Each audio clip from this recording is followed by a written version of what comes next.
Good morning बच्चों, कैसे हो आप सब। आशा करती हूँ कि आप सभी स्वस्थ होंगे। बच्चों, आज हम हमारी हिंदी पाठ्य पुस्तक अक्सीज भाग 1 का तीसरा जो हमारा पाठ है उपभोक्तावाद की संस्कृति, उसको पढ़ेंगे। पाठ शुरू करने से पहले इसके जो लेखक है श्यामचरण दुबे जी, उनका जीवन परिचय हम जान लेते हैं।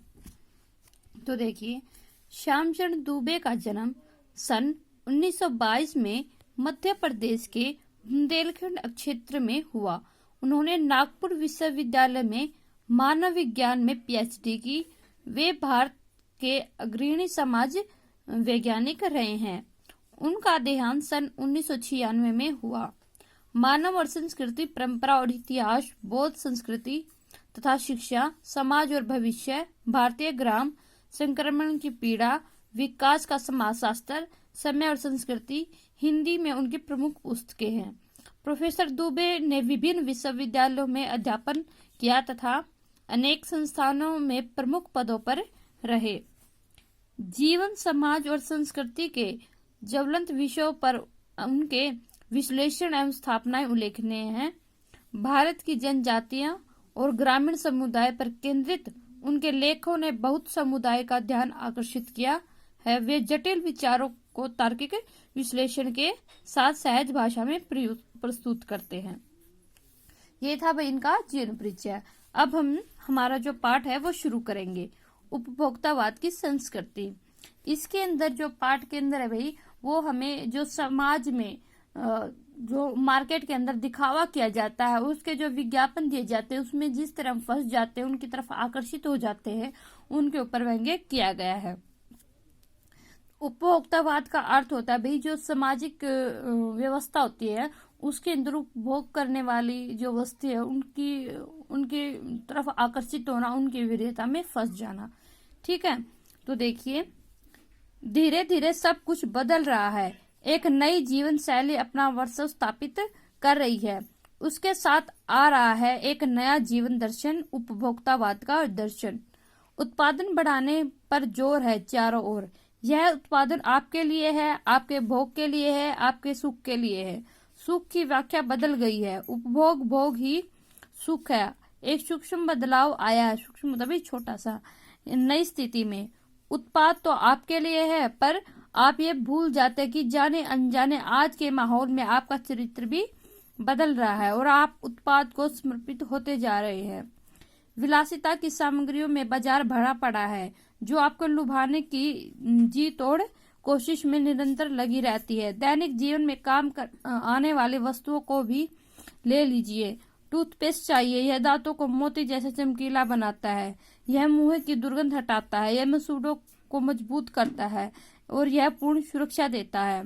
वह सब करके जो 3-4 पेस्ट अलग अलग करते हैं, किसी पेस्ट का मैजिक फार्मूला है। कोई बबूल या नीम के गुणों से भरपूर है, कोई ऋषि मुनियों द्वारा स्वीकृत तथा मान्य वनस्पति और खनिज तत्वों के मिश्रण से बना है। जो चाहे चुन लीजिए। यदि पेस्ट अच्छा है तो ब्रश भी अच्छा होना चाहिए। आकार, रंग, बनावट, पहुंच और सफाई की क्षमता में अलग अलग, एक से बढ़कर एक।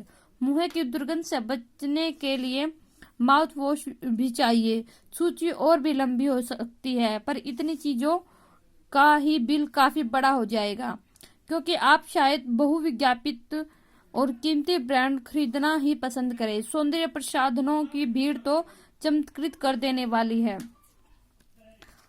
हर माह उसमें नए नए उत्पाद जुड़ते जाते हैं। साबुन को ही देखिए, एक से हल्की खुशबू है, दूसरे में तेज। एक दिन भर आपके शरीर में तरोताजा रखता है, दूसरा पसीना रोकता है, तीसरा जर्म से आपकी रक्षा करता है। यह लीजिए सिने स्टार्स के सौंदर्य का रहस्य, उनका मनपसंद साबुन। सच्चाई का अर्थ समझना चाहते हैं, यह लीजिए। शरीर को पवित्र रखना चाहते हैं, यह लीजिए शुद्ध गंगा जल से बनी साबुन। चमड़ी को नरम रखने के लिए यह लीजिए। महंगी है पर सौंदर्य में निखार ला देगी। संप्रभात महिलाओं की ड्रेसिंग टेबल पर 30-30 हजार के सौंदर्य सामग्री होना तो मामूली बात है। पेरिस से परफ्यूम मंगाइए, इतना ही और खर्च हो जाएगा। प्रतिष्ठा चिन्ह है, समाज में आपकी हैसियत जताते हैं। पुरुष भी इस दौड़ में पीछे नहीं है। पहले उनका काम साबुन और तेल से चल जाता था। आफ्टर सेव और कोलोन बाद में आए। अब तो इस सूची में दर्जन 2 दर्जन चीजें और जुड़ गई हैं। छोड़िए इस सामग्री को, वस्तु और परिधान की दुनिया में आइए। जगह जगह ब्यूटी खुल गए हैं। नए नए डिजाइन के परिधान बाजार में आ गए हैं। ये ट्रेंडी हैं और महंगे भी। पिछले वर्ष के फैशन इस वर्ष शर्म की बात है। घड़ी पहले समय दिखाती थी, अब उससे यही काम लेना हो तो 400-500 में मिल जाएगी। हैसियत जताने के लिए आप 50-60 से 8-1.5 लाख की घड़ी भी ले सकते हैं। संगीत की समझ हो या नहीं, कीमती म्यूजिक सिस्टम जरूरी है। कोई बात नहीं यदि आप उसे ठीक तरह से चला भी नहीं सके। कंप्यूटर काम के लिए तो खरीदे ही जाते हैं, महज दिखावे के लिए भी उन्हें खरीदने वालों की संख्या भी कम नहीं है। खाने के लिए 5 सितारा होटल है, वहां तो अब विवाह भी होने लगे हैं। बीमार पड़ने पर 5 सितारा अस्पतालों में आइए। सुख सुविधा और अच्छे इलाज के लिए 5 सितारा पब्लिक स्कूल है। इलाज के लिए अतिरिक्त यह अनुभव की काफी समय तक चर्चा का विषय भी रहेगा। पढ़ाई के लिए 5 सितारा पब्लिक स्कूल है। शीघ्र ही शायद कॉलेज और यूनिवर्सिटी भी बन जाए। भारत में तो यह स्थिति अभी नहीं आई है, पर अमेरिका और यूरोप में कुछ देशों में आप मरने के पहले ही अपने अंतिम संस्कार और अनंत विश्राम का प्रबंध भी कर सकते हैं। एक कीमत पर आपकी कब्र के आसपास सदा हरी घास होगी, मन चाहे फूल होंगे, चाहे तो वहां फुहारे होंगे और मध्य में निरंतर संगीत भी। कल भारत में भी यह संभव हो सकता है। अमेरिका में आज जो हो रहा है कल वह भारत में भी आ सकता है। प्रतिष्ठा के अनेक रूप होते हैं, चाहे वो हास्यास्पद ही क्यों न हो। यह है एक छोटी सी झलक उपभोक्तावादी समाज की। यह विशिष्ट जन का समाज है, पर सामान्य जन भी इससे ललचाई निगाहों से देखते हैं। उनकी दृष्टि में एक विज्ञापन की भाषा में यही है, राइट चॉइस बेबी। ये देखिए भाई, यहाँ पे इन्होंने विज्ञापन दिखाया हुआ है। अब विषय के गंभीर पक्ष की ओर आए। इस उपभोक्ता संस्कृति का विकास भारत में क्यों हो रहा है? उपभोक्ता तभी जो वस्तुओं का उपयोग करता है। सामंती संस्कृति के तत्व भारत में पहले ही रही है। उपभोक्तावाद इस संस्कृति से जुड़ा रहा है। आज सामंत बदल गए हैं, सामंती संस्कृति का मुहावरा बदल गया है। हम सांस्कृतिक असीमता की बात कितनी ही करें, परंपराओं का अवमूल्यन हुआ है, आस्थाओं का क्षरण हुआ है। कड़वा सच तो यह है कि हम भौतिक दास्ता का स्वीकार कर रहे हैं, पश्चिमी के सांस्कृतिक उपनिवेश बन रहे हैं। हमारी नई संस्कृति अनुकरण की संस्कृति है। हम आधुनिकताओं के झूठे प्रतिमान अपनाते जा रहे हैं। प्रतिष्ठा को अंधी प्रतिस्पर्धा में जो अपना है उसे खाकर छदम आधुनिकता की गिरफ्त में आते जा रहे हैं। संस्कृति की नियंत्रक शक्तियों के क्षीण हो जाने के कारण हम दिग्भ्रमित हो रहे हैं। हमारे समाज ही अन्य निर्देशित होता जा रहा है। विज्ञापन और प्रसार के सूक्ष्म तंत्र हमारी मानसिकता बदल रहे हैं। उसमें सम्मोहन की शक्ति और वशीकरण भी है। अंततः वशीकरण होता है भी वश में कर लेना।